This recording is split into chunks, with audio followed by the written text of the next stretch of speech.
हम लोग त्रिभुज के क्षेत्रफल पे बात कर रहे थे। त्रिभुज का क्षेत्रफल हेरोन के सूत्र से, समबाहु त्रिभुज का क्षेत्रफल, समद्विबाहु त्रिभुज का क्षेत्रफल। आज हम सीखने वाले हैं, अगर हमको निर्देशांक मालूम हो, किसी त्रिभुज के शीर्षों के निर्देशांक मालूम हो तो हम त्रिभुज का क्षेत्रफल किस प्रकार से निकाल सकते हैं। ये ट्राइंगल है, इस ट्राइंगल में ये ए बिंदु है, ये बी है और ये सी है। अगर मुझे ए के निर्देशांक x1 और y1 मालूम हो, बी के निर्देशांक x2 और y2 मालूम है और सी के x3 और y3 मालूम है, तो मैं त्रिभुज का क्षेत्रफल किस प्रकार ज्ञात कर सकता हूं, हम ये देखने वाले हैं। तो आपको यहां पर क्या होगा, ए के निर्देशांक मालूम होंगे, बी के मालूम होंगे और सी के मालूम होंगे। इन निर्देशांकों को सूत्र के अंदर मान निरूपित करते जाएंगे चिन्ह का ध्यान रखते हुए। तो आपके सामने क्या हो जाएगा, त्रिभुज का क्षेत्रफल आ जाएगा। थोड़ा सा सावधानी से चिन्ह का ध्यान रखते हुए करते जाएं, आपको समझ में आ जाएगा। आइए इसका सूत्र देखते हैं। त्रिभुज का क्षेत्रफल जब निर्देशांक दिए 1/2 x1, समझेंगे। मैं जब x1 ले रहा हूं, बात किसकी कर रहा हूं, x1, तब यहां पर y2 माइनस y3 को घटाना है, plus x1 y2 minus y3 के बाद हम फिर बात करेंगे x2। अब x2 लिया है तो क्या होगा, ये निर्देशांक जैसे p पर आ गया, तो x2 के लिए y3 माइनस y1 करेंगे। फिर हम अगले निर्देशांक पर x3 और x3 के लिए y1 माइनस y2 करेंगे। तो हमारा इसको सॉल्व करने पर त्रिभुज का क्षेत्रफल प्राप्त हो जाएगा। इस सूत्र को एक बार फिर समझेंगे।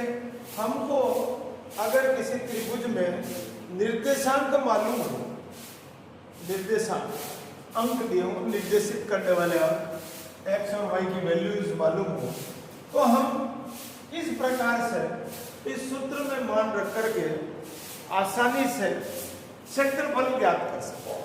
एक उदाहरण ले लेते हैं। 3 0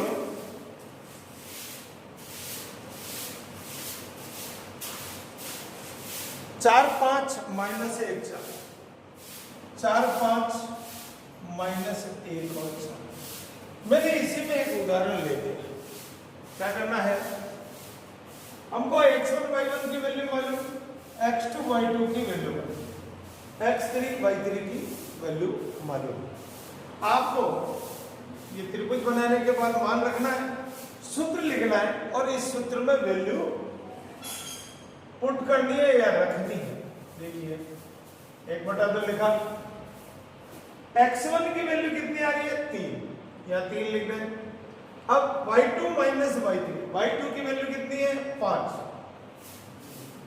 यहां पर ये माइनस सूत्र का है और y3 की वैल्यू है 4, मान रख दिया। फिर आगे देखिए यहां प्लस आ रहा है, x2 में भी प्लस आ रहा है, प्लस लगा, x2 की वैल्यू रख दी। अब y3 है आपका 4 और y1 है 0। आपने 4 और ये 0 रख दिया। अब आपको क्या करना है, x3 की वैल्यू रखनी है। x3 क्या है, माइनस है। अब यहां प्लस है लेकिन यहां चिन्ह कौन सा, माइनस, तो क्या हो जाएगा, माइनस 1। और आप मान रखेंगे y1 0 माइनस 5, 0 माइनस 5 मान रखने के बाद अब थोड़ी सी आपको सावधानी रखनी है चिन्हों की। 1/2 3। अब यहां पर चिन्ह का ध्यान से देखते हुए जोड़ेंगे, घटाएंगे, कौन बड़ा है। 5 में से 4 को घटा लिया, 1 बचे 4। 4 में से 0 को घटाया 4 -1, 0 में से -5 तो -5 बच गया। हमने इसको थोड़ा सरल रूप में हल कर दिया, 1/2। अब आप क्या करें, गुणा करते चले, 3 + 16। यहां पर थोड़ी सावधानी रखें, माइनस को माइनस से गुणा करते हैं, प्लस आता है, +5।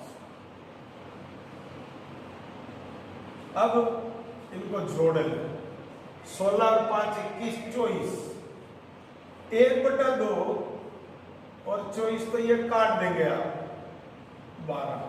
अतः त्रिभुज एबीसी का क्षेत्रफल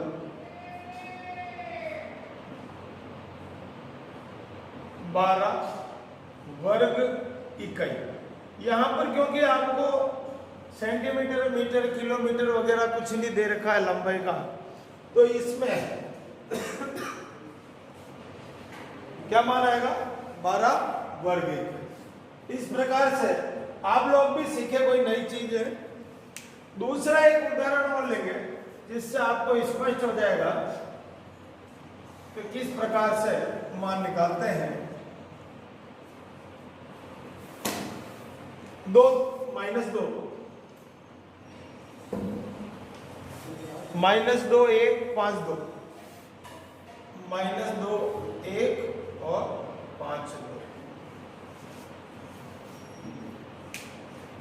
निर्देशांक मालूम चल गए, त्रिभुज के क्षेत्रफल का सूत्र मालूम है, और मान रखें 1/2, x1 का मान है 2, y2 आपका कितना है 1, माइनस का चिन्ह, y3 देखें 2 है, 2 लिख दें। x2 क्या रहा है, यहाँ प्लस है लेकिन यहाँ क्या रहा है निर्देशांक में, माइनस माइनस आ जाएगा। y3 2 और y1 कितना -2, ये माइनस माइनस प्लस हो गया। यहाँ थोड़ी सावधानी रखें, ये माइनस सूत्र का है, माइनस निर्देशांक प्लस हो जाएगा। y1 माइनस y2 आपने मान रख दिया, चिन्ह का ध्यान रखते हुए। अब आप क्या करें, हल करें, चिन्ह का ध्यान रखते हुए विशेष सावधानी रखें, छोटे बड़े का। -2 में से 1 कम किया, माइनस है, -2 × 4 +5 और ये ऋणात्मक संख्याएं जुड़ गई, 1/2 -2 -8 -15। ये देखिए सब ऋणात्मक संख्याएं, इनको जोड़ लें, इंटू -25, भाग लगा लें, -12.5।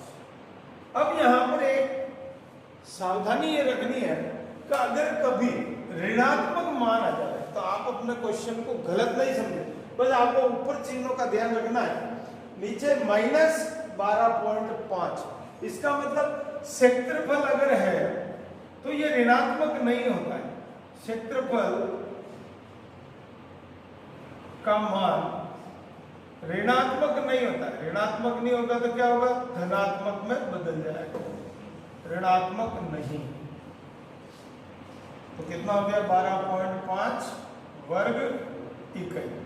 इस प्रकार से आप लोग त्रिभुज के निर्देशांक अगर ज्ञात हो तो आप मान ज्ञात कर सकते हैं। बहुत बहुत धन्यवाद।